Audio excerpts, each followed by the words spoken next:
Hello and welcome to Pro-Life Prime Time News. Today is Friday, August 3rd. I'm Leslie Palma. And I'm Theresa Watson. Tonight we'll get Father Frank Pavone's reaction to the pro-life ballot initiative that was voted down in Kansas. And we'll take you to Indiana, where lawmakers are hammering out a law to protect babies from abortion.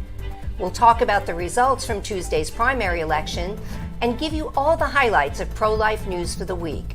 Be sure to stay tuned to hear an inspirational story about a woman's effort to save babies one box at a time. Residents of Kansas have voted against an amendment to the state's constitution that would have given lawmakers in the state the ability to regulate abortion. With Tuesday's vote, Kansas became the first state in the nation to vote on an abortion-related issue since the Supreme Court's ruling to overturn federal protections for abortion granted under the 1973 landmark case Roe v. Wade. The constitutional amendment, backed by a campaign named Value Them Both, would have given elected representatives the ability to pass legislation relating to abortion in Kansas, which was restricted after the state's Supreme Court previously found the 1859 Kansas Constitution grants a natural right to abortion. At the time, the Associated Press called the race. Voters had rejected the amendment by more than 20 points. The question before voters, in the form of a confusingly worded constitutional amendment, was whether to end the right to abortion in Kansas by voting yes or preserve the right by voting no. I have with me here tonight Dr. Michael New, Research Associate of Political Science at the Catholic University of America, as well as an Associate Scholar at the Charlotte Lozier Institute. Welcome, Dr. New. Thanks for having me. Much appreciated. Good to see you. Dr. New, the results in Kansas on Tuesday night were certainly a disappointment. However, there were a number of factors at play regarding this decision, one of them being the amount of money spent by each side playing a prominent role. Could you share with us the facts about the money that was spent by each side? Sure. There was a lot of research on direct democracy. And when there are propositions on the ballot, like there was in Kansas yesterday, a lot of research shows that typically the side that spends the most money has the best chance to win. And that's what happened. Supporters of legal abortion raised and spent more than $1 million than pro-lifers. I should also add a lot of that money came from out of state. It was not, grassroots Kansans. It was kind of out-of-state people who supported legal abortion funding these campaigns or this campaign. So the fact that pro-lifers were outspent, unfortunately, did play a role in our defeat. Well, Dr. New, how can pro-lifers prevail then in future ballot campaigns? Well, there is, research about what we can do to be successful. And pro-lifers can be successful in a couple of ways. First, we can run campaigns in conservative states, which is what we did. Kansas is a right-of-center state. But more importantly, our proposals have to be kind of incremental, clear, and hard to distort. There have been 3 times when we have succeeded in stopping taxpayer funding of abortion through Medicaid, through the direct democracy. That happened in West Virginia recently, also happened in Arkansas and Colorado. We've also succeeded in passing pro-life parental involvement laws in 3 states using direct democracy. And that happened in Florida, in Alaska, and in Montana. So we have to make sure that, we're pursuing things that are incremental, easy to understand, and hard to distort. Well, Dr. New, were these conditions met in regards to Kansas? Unfortunately, no. The Value Them Both amendment was drafted in response to a 2019 Kansas Supreme Court ruling that found a right to an abortion in the Kansas Constitution. And Kansas pro-lifers wanted to pass this amendment to protect existing pro-life laws and make it possible to pass pro-life laws in the future. The problem that we ran into was it wasn't really clear in the short term what this amendment would do. And opponents argued that if this amendment passed, it would ban abortion everywhere in the state. That was not the case, but since the implications of this amendment were unclear, it was possible for opponents to kind of demonize and distort the impact of this amendment. Understand. And Dr. New, one thing that I personally noticed was when the Value Them Both was discussed in the media, the news seemed to be very biased. In fact, one report that I was watching, Value Them Both was not even mentioned at all in regards to the amendment. And so what's your opinion in regards to the media coverage of this amendment and abortion in general since Roe v. Wade was overturned? Yeah, I think after Dobbs, media coverage of abortion has become, even more biased and more partisan, and that doesn't really work to the advantage of pro-lifers. Regarding value them both, I think pro-lifers had some legitimate concerns, and if this amendment does not pass, it could result down the road in the judiciary requiring the state Medicaid program to cover abortion. So that would mean Kansans may, in the future, have to pay for abortions with their taxpayer dollars. That didn't come up. And I think if you look at, again, a lot of the media coverage post Dobbs, you see a lot of attention given to difficult situations where pregnant women, aren't receiving, proper medical care. But that's not because of the pro-life law. That's because doctors, in many cases, are just misunderstanding current policy. It's not because of the actions of pro-lifers, but that's really not getting the proper coverage that it really deserves. Well, Dr. New, what do you say to pro-lifers that might feel discouraged after, this defeat and looking forward to the midterm elections? I'd say it's a setback, but don't despair. We're making enormous amounts of progress right now. The Guttmacher Institute, which up until 2006 or 2007 was Planned Parenthood's research arm, they just did an analysis of 11 states that have passed protective pro-life laws. In those 11 states, 43 abortion facilities have shut down, or at the very least are not doing abortions anymore. That's excellent news. Guttmacher predicts that 26 states are going to pass protective pro-life laws at some point.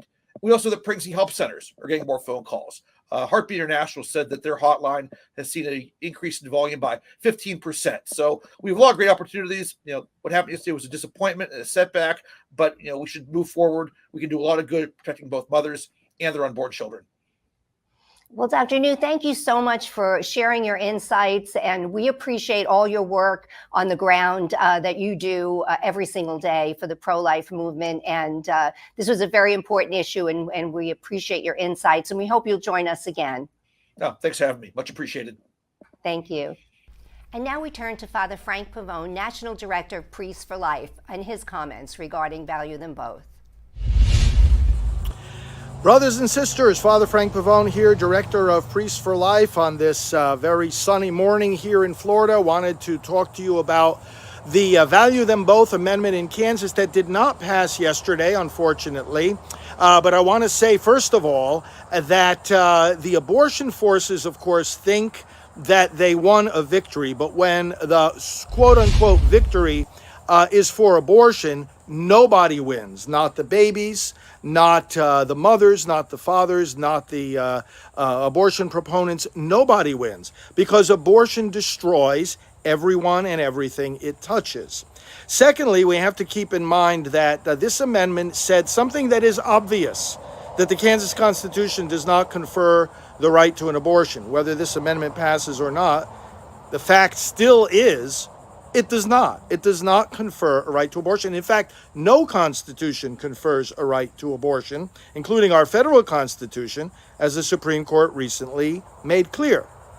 Thirdly, if you think that Kansans support, or anyone in America, by any kind of majority, supports abortion on demand without limits throughout pregnancy, or being forced to pay for somebody else's abortion, fact of the matter is, they don't. So why does an amendment like this fail to pass? Well, because the other side lies to the public about what it actually says. And we saw those lies perpetuated by the media and millions of dollars from outside of Kansas by pro-abortion groups that want more and more killing of babies. They try to say to the people of Kansas, oh, this is going to take away your right to have any kind of abortion whatsoever, even in life-threatening circumstances. My challenge to the other side is very simple. Can we have an honest ballot initiative where everybody on both sides of the issue actually informs the citizens of what the amendment actually says? See, that would be a challenge that the other side, although I'm making it again today, will not accept, cannot accept, because they know that it would never meet their expectations. They would never succeed in stopping a pro-life amendment like this if they were honest with the people about what it actually says. We will continue to work with the people of Kansas. I have been up and down and across that state so many times over the decades. We know the pro-life commitment of the people and lawmakers of Kansas. We will continue working with you in Kansas and with all of you friends, brothers and sisters in the pro-life movement to protect these babies and their moms and their families, and much, much more to come. Let's be ready to help those that are going to come into Kansas also from other places as an abortion destination. Let's help them to turn away from the lie of abortion and to choose life. God bless you. Father Frank Pavone here of Priests for Life. President Biden signed his second executive order on abortion on Wednesday during the inaugural meeting of his task force on reproductive health care access. The order directs the Department of Health and Human Services to consider, quote, all appropriate actions to ensure healthcare providers comply with federal non-discrimination laws so that women receive medically necessary care without delay. And in what appears to be a clear violation of the Hyde Amendment, which prohibits taxpayer dollars from paying for most abortions, the order also will allow HHS to explore using Medicaid funds to pay expenses for those who cross state lines to receive an abortion. Speaking from isolation in the White House, where he is recovering from a resurgent case of COVID-19, Biden repeatedly spoke of a healthcare crisis brought on by the overturning of Roe v. Wade in June. And while he claimed we are, quote, doing all in our power to safeguard American women's right to choose abortion, he again conceded he doesn't have much power to control abortion now that states have regained that ability. After he signed the order, Vice President Kamala Harris, wearing a blue suit, and flanked by Attorney General Merrick Garland and Becerra, convened the meeting of the task force created when Biden signed his first executive order on abortion last month. We feel your presence, Mr. President, Harris assured the absent leader. Also this week, the Justice Department sued the state of Idaho over its abortion law that is set to be enacted August 25th. The law bans all abortions, with exceptions for rape and incest, but not to save the life of the mother. The suit contends the law violates a federal law guaranteeing life-saving medical care for patients at any hospital accepting Medicare funds. Idaho Governor Brad Little called the lawsuit an overreach, while Idaho's Attorney General Lawrence Wasden said the state's abortion law does not run afoul of the Emergency Medical Treatment and Labor Act. The suit is the Biden administration's first legal effort to protect abortion access since Roe was overturned. And now we turn to political news around the country. Republican Michigan gubernatorial candidate Tudor Dixon came out on top in Tuesday's primary, following an endorsement from former President Donald Trump. Dixon is pro-life and is also endorsed by Susan B. Anthony and Right to Life of Michigan. Tudor Dixon will run against incumbent Democratic Governor Gretchen Whitmer in November. Whitmer is an extreme abortion supporter. Carrie Lake, a former local TV news personality who was endorsed by President Trump, won the GOP nomination for governor in Arizona. Meanwhile, the Republican leadership in Arizona and on the national level are calling for the resignation of the Pinal County Elections Director, David Frisk, after some voting locations ran out of ballots in Tuesday's primary. The county acknowledged some precincts didn't have enough ballots, and voters had to wait while more ballots were printed and distributed to the affected polling sites. Pinal County elections officials said there was an unprecedented demand for in-person ballots. Eric Schmidt defeated former Governor Eric Greitens, winning the Republican nomination in the Missouri Senate primary. Schmidt will look to fill the seat of Republican Senator Roy Blunt, who announced that he would not seek a third term. "We did it. Now let's go save America," Schmidt tweeted after his victory was confirmed. Schmidt halted an improbably political comeback for Greitens, whose career has been marred by scandals, including accusations by his wife earlier this year that he physically and emotionally abused her and their children before their divorce. Schmidt also defeated St. Louis attorney Mark McCloskey, who gained notoriety after a photo of him and his wife pointing guns at BLM protesters in front of their home went viral. Former President Donald Trump threw a wrench in the race on Monday after he issued a statement endorsing Eric, although he never clarified which Eric, Greitens or Schmidt, that he was supporting. Both candidates were quick to claim and tout Trump's support. Schmidt will face off in November against Trudy Bush Valentine, an heiress to the Bush family brewing fortune. And that's political news in a nutshell. Congresswoman Jackie Walorski, a pro-life Republican from Indiana, was killed in a car accident in Elkhart, Indiana, Wednesday. She was 58. The Congresswoman's 2 passengers were killed, as was the driver of the second car. Indiana is in the news for the second week in a row as legislators called into a special session continue work to hammer out a bill to protect babies from abortion. The Indiana Senate passed a bill banning abortion except for rape and incest and to protect the life of the mother. The House is poised to vote on a similar measure. Governor Eric Holcomb is expected to sign the bill, but it's unclear if it would be enacted September 1st or November 1st. A bipartisan group of senators this week unveiled legislation that would guarantee access to abortion on the national level. Republican Senators Susan Collins of Maine and Lisa Murkowski of Alaska, the only pro-abortion Republicans in the Senate, joined Democrats Tim Kaine of Virginia and Kyrsten Sinema of Arizona in introducing the Reproductive Freedom for All Act, which would allow abortion until viability and after viability if the mother's life was imperiled. The legislation would nullify laws enacted in the various states since Roe v. Wade was overturned in June. That would include near-total bans in effect in several states, as well as heartbeat laws and 15-week bans. The bill will not pass the Senate, and it's uncertain whether Senate Majority Leader Chuck Schumer will even bring it to the floor for a vote. In a new Gallup poll, 8% of respondents identified abortion as the most important problem facing the nation. It's the highest ranking abortion has received since 1984. The only issues that ranked ahead of abortion in importance are inflation and dysfunctional government. Immigration, gun control, racism, and crime were found to be less important to those responding to the poll. After 25 Democrat senators called on the Department of Veterans Affairs to begin offering abortion in all VA centers, Secretary Dennis McDonough said he would find ways to ensure female veterans have ways to abort their children, but did not comment directly on the senators' demand. It's unclear whether the VA would be legally able to offer abortion at its centers. The Veterans Health Care Act of 1992 prohibits abortion at VA facilities, but the senators in their letter cited the 1996 Veterans Health Care Eligibility Reform Act, which allows the department to provide needed medical care to veterans. In 2020, about 550,000 female veterans accessed health care services through the VA, according to the Navy Times. President Biden has nominated the attorney who lost the Dobbs case in the Supreme Court for a seat on the federal bench. Julie Rickleman, who represented the abortion business whose challenge to a 15-week law in Mississippi led to Roe v. Wade being overturned, has been nominated for a lifetime post on the U.S. Circuit Court of Appeals, which has jurisdiction over cases in Maine, Massachusetts, New Hampshire, Rhode Island, and Puerto Rico. Rickleman is currently the litigation director at the Center for Reproductive Rights, an organization that exists solely to challenge abortion laws that protect the unborn and their mothers. The Georgia Department of Revenue this week confirmed that parents can claim their embryos as tax deductions. Georgia's Heartbeat Act, enacted last month, contains a personhood clause that redefines natural person to include the unborn. Parents can now claim an exemption in the amount of $3,000 per embryo.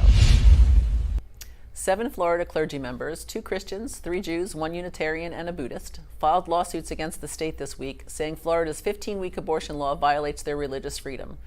The law was signed by Governor Ron DeSantis in April and went into effect after Roe v. Wade was overturned. The central claim in 5 separate lawsuits is that the law, quote, imposes severe barriers and substantial burdens to their religious belief, speech, and conduct. A Florida rabbi filed a similar lawsuit in June. In the on-again, off-again column this week, Kentucky is once again allowed to enforce both its Heartbeat Act and a trigger ban that eliminates almost all abortion in the state. West Virginia legislators were sent home from their special session when the Senate amended a proposed bill and the House balked. Abortion remains legal in West Virginia until the 2 houses can hammer out a bill and send it to Governor Jim Justice for his signature. The stories were all heartbreaking and shocking. In 1997, Melissa Drexler was a high school senior in Toms River, New Jersey, when she gave birth to a baby in a bathroom stall during her prom. She plucked the baby from a toilet, put him in a plastic bag, and left him to die in a trash can. She became infamous across the nation as the prom mom because she was back on the dance floor after leaving her newborn son to die. She later served 3 years of a 20-year sentence for manslaughter. In Mobile, Alabama, in 1998, a young woman, aided by her mother, drowned her newborn baby in a toilet. In Houston, Texas, 13 babies were abandoned in a 10-month period between 1998 and 1999. 3 of the babies were dead when they were discovered, one of them in a garbage bin at a high school. Her 15-year-old mother was charged with murder. Lawmakers across the nation realized something had to be done to save these babies and give their mothers another option. One by one, starting with Texas in 1999, states began passing safe haven laws that allow mothers to legally surrender their newborns within certain guidelines. Now, all 50 states, the District of Columbia, and Puerto Rico all have safe haven laws. Some states require the surrender within 72 hours of the child's birth. Some give up to 60 days. Babies can be dropped off at fire stations and hospitals, and the mother will not be charged with any crime. If she is offered help for her own situation, she is free to turn it down and leave. When Monica Kelsey learned she had been abandoned as an infant, she realized that having to come face to face with an authority figure to hand over the baby could be too hard for some women. She had seen a baby box at a church in South Africa where newborns could be safely surrendered without anyone seeing the mom, and knew this could be the answer. She started her organization, Safe Haven Baby Boxes, to publicize safe haven laws and to give women an anonymous way to surrender their babies. Here's Monica describing how the baby boxes work. When a mom walks up to one of our Safe Haven Baby Boxes and she needs to utilize this resource that we have available for her, she's going to walk directly up to the box. She's going to pull the little handle. She's going to open up the door. As soon as this door is opened up, one of the alarms is already going off. It's a silent alarm that mom will not hear. When she places baby inside the box, another alarm goes off that she will not hear. When she shuts the door, she won't be able to reopen the door. The door actually locks once baby's placed inside. The baby can only be retrieved from the inside of the fire station, or in this case, the inside of the hospital. Inside, you'll see a green light that is always green if there is no baby in our box. Once there's a baby placed in our box, you'll see a green plus a yellow orangish light because the beam from across has been broken. After mom places her baby in one of our Safe Haven Baby Boxes, one of the staff or the EMTs or the paramedics or the nurses will come down to the baby box. They're going to open the inside door. They're going to grab the bassinet, and they're going to head for the emergency room. We've invited Monica here this evening to talk about Safe Haven Baby Boxes and how lives are being saved. Welcome, Monica, and thanks for joining us. Thank you guys so much for having me. Well, Monica, could you tell us about the baby box that you saw in South Africa and how it influenced you? Absolutely. I was actually on a speaking tour in Cape Town, South Africa, with another speaker named Pam Stenzel. And we were walking into a church, and this was the only church in Cape Town that had what they called a baby safe. And as I'm walking by it, I was so intrigued by this because as a firefighter and a medic, I knew about the safe haven law, but I had never seen anything like this before. And so I asked the person that was walking us in, I said, what is this and what is it used for? And they said, well, women bring their children here at night so that they don't have to throw them in dumpsters if they don't want their faces seen.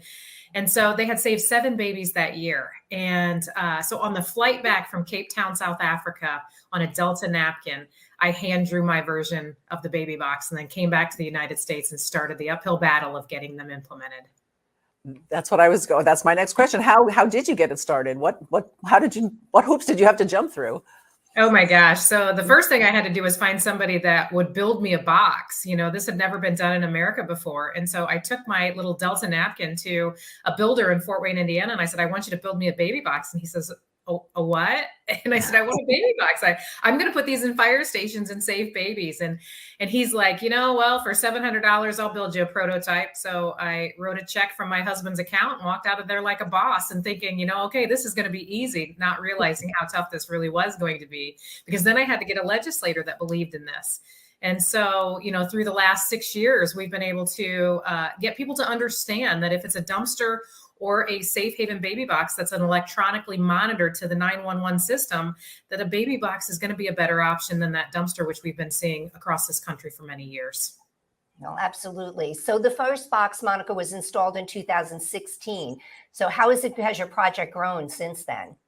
Well, the very first baby box was placed in my firehouse in Woodburn, Indiana. My husband's the mayor. We kind of joke about this because it was kind of easy to talk him into allowing me to put a box in his firehouse. He wanted to sleep with his wife at night.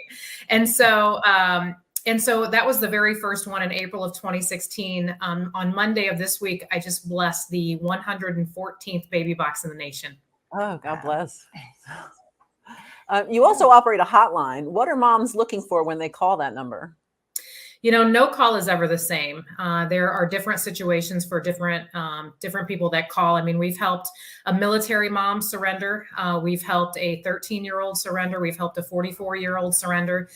We've done 9 adoption plans, countless parenting plans. See, the hotline, I think people kind of think that we're only directing women to these boxes, and that's the farthest thing from the truth. What we're trying to do is give these women all of their safe and legal options that their law allows in their state, because we're getting calls from all over this country. And so if we give them options, they're going to choose what's best for them, because what I would do might not be what they would do. And so we have to make sure that they're okay with the option that they choose. And so we've done, I don't even know how many parenting plans we've done or how many resources to crisis pregnancy centers. But we've had a total of 21 babies in our boxes since November of 2017. We've helped 122 women safely surrender by handoffs. And then, of course, 9 adoptions. And I don't even know how many parenting plans we're up to now. So we do a lot. That hotline is what we call the workhorse of our organization. Wow. Well, Monica, your website includes instructions also for people who would like to place baby boxes in their communities. Are there any more in the works right now? Oh my gosh, we've probably got, I'm going to say, we're probably going to hit about 200 by maybe the end of this year, beginning of next year. And right now we're at 114. So we have a lot of communities that are seeing what Indiana has done. And, Indiana, prior to baby boxes, we were finding 2 to 3 dead babies in our state every year. And since we launched, we haven't had a dead baby in our state in the last 6 years. So the success lies in the numbers. And so people are seeing that and they want to be a part of it. So we're encouraged to see people being proactive on this movement of safe haven surrenders. Monica, it must be very difficult for a mother to surrender her baby, but it really is an act of love, isn't it? It truly is. For a woman to basically say, I want what's best for my child and it's not me, that's heroic. And I'll tell you, I get to walk alongside these moms. That's where I feel like I'm bringing the most to these women, because my birth mom did not have this back in 1973. There was no one to walk alongside her, on her journey. And so I have become friends with a lot of these parents that have surrendered in our boxes, that utilized our services. And I'll tell you, they're some of the strongest women and men that I've ever met in my life. And I'll tell you, they're heroes. I don't think they get enough credit. I think women who choose to place their child for adoption or a safe surrender, I don't think we give them enough credit, because their heart is breaking for the betterment of their child. And we all should celebrate that. Amen. Definitely. Yeah, thank you so much. Monica, we just really appreciate you taking the time from your work, and we are so inspired by what you're doing. And we thank you for the life-saving work that you're doing. Well, thank you guys so much for having us. Theresa, in 1998, I was a reporter in New York City. So the prom mom story was a really big story. And the news editor at the time, his name is Ed Donnelly, a consummate newsman, very pro-life. He was angry. And he was not as angry at prom mom herself as the culture that we created that allows people to think, well, I could have aborted the baby, so what's the difference? So that's really, the baby boxes, the safe haven is so important. It's a different option. It's a better option. Don't kill your baby. And so we just want to make sure that everybody has the website for Monica. It's www.shbb.org.